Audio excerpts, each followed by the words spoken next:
This is Tesla on the 5-minute time frame. I'm going to go over price targets for Monday.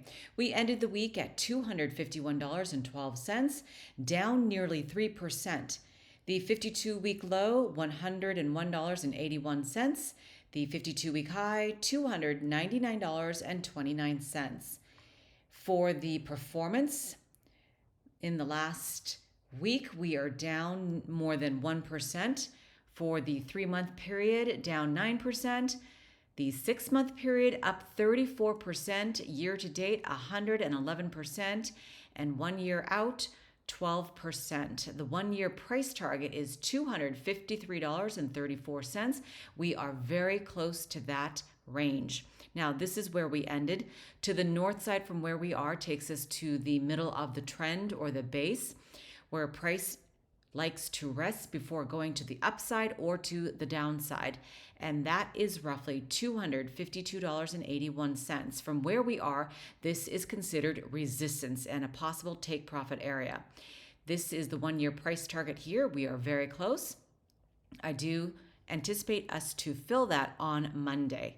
Now, to the north side of that takes us to 2 standard deviations at 257.05, another level of resistance. And above that at 259.22, and another level of resistance and a possible take profit area, 261.23. Murat thinks that a good sell zone for a swing trade is roughly in the $289 range. Obviously, he believes we are headed higher than what TradingView says for the 1 year price target. They will have to update this very soon. Now, to the south side from where we are takes us to support, and that is at 248.63. If we get to this line, I will anticipate a bounce. If we go south, there's a gap that forms at 247.59, closes out at basically -3 standard deviations. That takes us to roughly 246.66. I will anticipate a bounce if we close that as well, but should we head south at -4 standard deviations and another possible buy-in area, that is 244.42. But I do want to show you another gap to the south side that would take Tesla down. Oh, it's over here. I'll have to flip this over onto the daily time frame, and I'm going to keep this video short, so I'll do that in a different video. But beware of Tesla. There are other gaps to the south side that have not filled. Now, taking a look at the move from Friday, this price attempted to hit 2 standard deviations, could not do that, went down below the support line here, bounced back up off of support, fell back down, and basically on Friday we were just grinding near the middle of the trend. All right, and then note the clear sell signal up here. This is a sell zone, and down here buy possibly. That's how I like to play my swing trades. Along these levels, I will think about buying, and along here, I will think about selling. And obviously, there are many levels in between. But back here, note the gap that filled to the upside at 260.45. This one filled at 259.81, 262.47. 251.04. You can play gaps all day long. You can anticipate where price is going to go because gaps tend to fill. All right, let me show you the RSI. We are looking at about 45 and turning up as well. Definitely take a look at these on the different time frames because they give you different buy and sell signals. So when price is down here and the RSI is down here, then I will possibly jump in. That's how I like to increase my probability of making a good trade. Now, the other stock I want to show you is Target.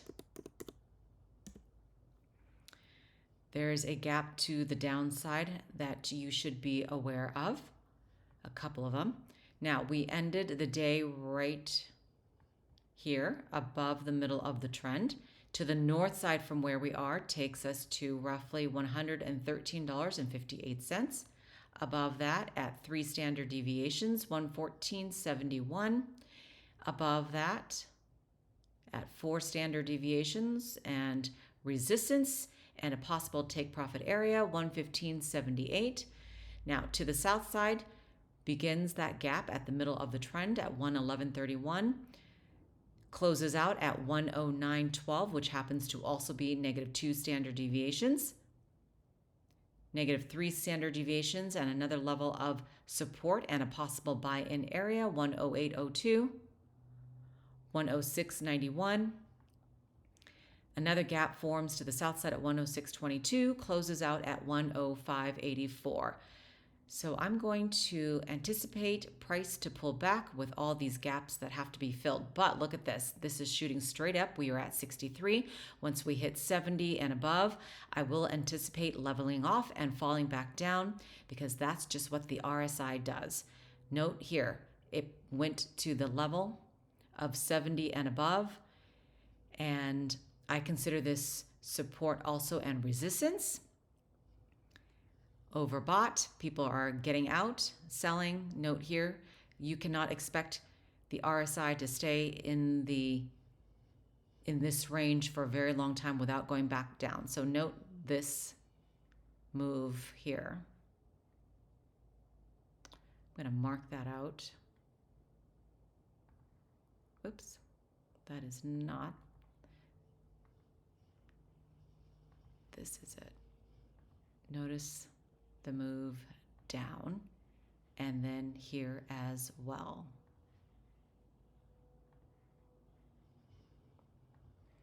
Expect price to always come down, to take a breather.